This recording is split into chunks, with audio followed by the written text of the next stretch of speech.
Bonjour, bonsoir à tous et bienvenue dans cette suite de Chronochronique. Si vous n'avez pas vu la vidéo précédente, je vous invite à aller la regarder en cliquant dans le lien en description.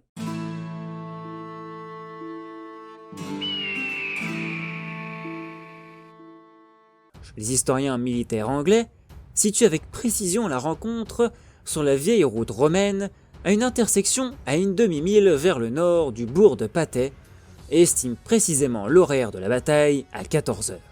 Les historiens français sont moins précis et beaucoup plus prudents, mais retiennent également la position traditionnelle de Patay pour la bataille. D'après le chroniqueur Enguerrand de Monstrelet, les éclaireurs français auraient vu un cerf s'enfuir devant eux. L'animal, pris de peur, aurait couru droit vers les lignes anglaises, qui poussèrent alors un cri de surprise indiquant accidentellement leur emplacement.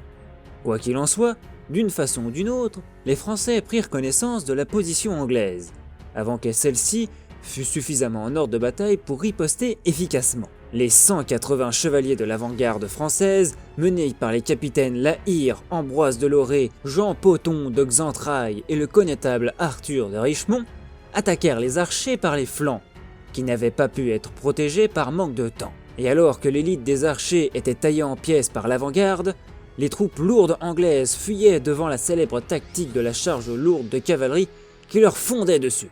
Le reste de l'avant-garde française, composé de l'infanterie, arriva peu de temps après afin de seconder les chevaliers pour capturer ou tuer le reste des soldats anglais toujours présents sur le champ de bataille.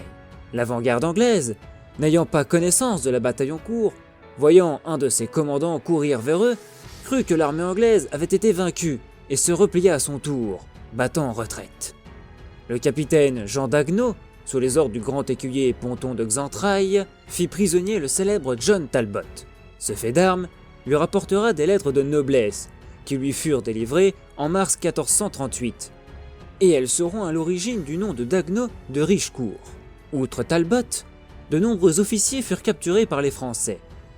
Quant à Fastolfe, qui était accompagné d'une petite troupe, il parvint à s'enfuir, mais fut dès lors disgracié. Le duc de Bedford mit la défaite sur son compte et le radia de l'ordre de la Jarretière. Compte rendu de la bataille, 2500 morts du côté anglais sur les 5000 engagés. 3 morts et une centaine de blessés du côté français. Le corps d'élite des archers anglais fut mis hors de combat et ne sera pas reconstitué. Voilà, j'espère que cette petite victoire française vous aura plu.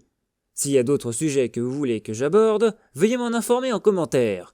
N'oubliez pas de partager la vidéo si elle vous a plu, de mettre un pouce et de vous abonner. Vous pouvez me retrouver les lundis, mercredis, vendredis et parfois même samedi et voire dimanche sur Twitch et le YouTube de la PP33. C'était Tancred de Sabodia. Arvi les gens.